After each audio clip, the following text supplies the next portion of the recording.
জনসভায় নিজেদেরকে নিয়োজিত করার জন্য বিএনপিটাই হলো জনগণের দল, জনগণের সেবা করার জন্যই বিএনপির জন্ম, বিএনপি কাজ করে যাচ্ছে। কিন্তু স্বেচ্ছাসেবক দল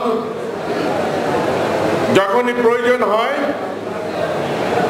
প্রাকৃতিক দুর্যোগে হোক আর প্রাকৃতিক কোনো মহামারীতে হোক, স্বেচ্ছাসেবক দল জনগণের পাশে থেকে কাজ করে এসেছে। সময়ের প্রয়োজনে দেশের স্বাধীনতা, সার্বভৌমত্ব, গণতন্ত্র রক্ষার প্রয়োজনে রাজপথের থেকে সংগ্রাম করে যুদ্ধ করতে শিখেছে আজকের এই স্বেচ্ছাসেবক দল। আজকে যে সমস্ত স্বেচ্ছাসেবকের নেতৃবৃন্দ এখানে উপস্থিত আছেন, তাদের এক হাতে ভাঙা বাঁশরের আর এক হাতে রণতুর্য।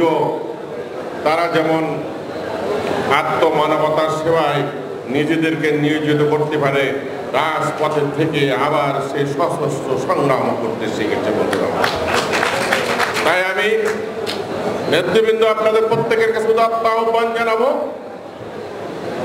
আজকে যে দুঃসময় অতিক্রম করছে, আমরা দেশ ও জাতি যে দুঃসময় অতিক্রম করছে, বাংলাদেশের স্বাধীনতা, সার্বভৌমত্ব রক্ষার লক্ষ্যে, গণতন্ত্র, জনগণের ভোটের অধিকার নিশ্চিত করার লক্ষ্যে আজকের স্বেচ্ছাসেবক দল তার দৃঢ় প্রত্যয় ব্যক্ত করবে এবং আগামীতে তাদের বিজয়ের মালা ছিনিয়ে এনে দেশ নেত্রী বেগম খালেদা জিয়ার নেতৃত্বে জনগণের সরকার প্রতিষ্ঠার মাধ্যমে আমরা আমাদের আজকের এই 41তম প্রতিষ্ঠা বার্ষিকের অঙ্গীকার ব্যক্ত করতে চাই। নেতৃবৃন্দ, সবাইকে ধন্যবাদ।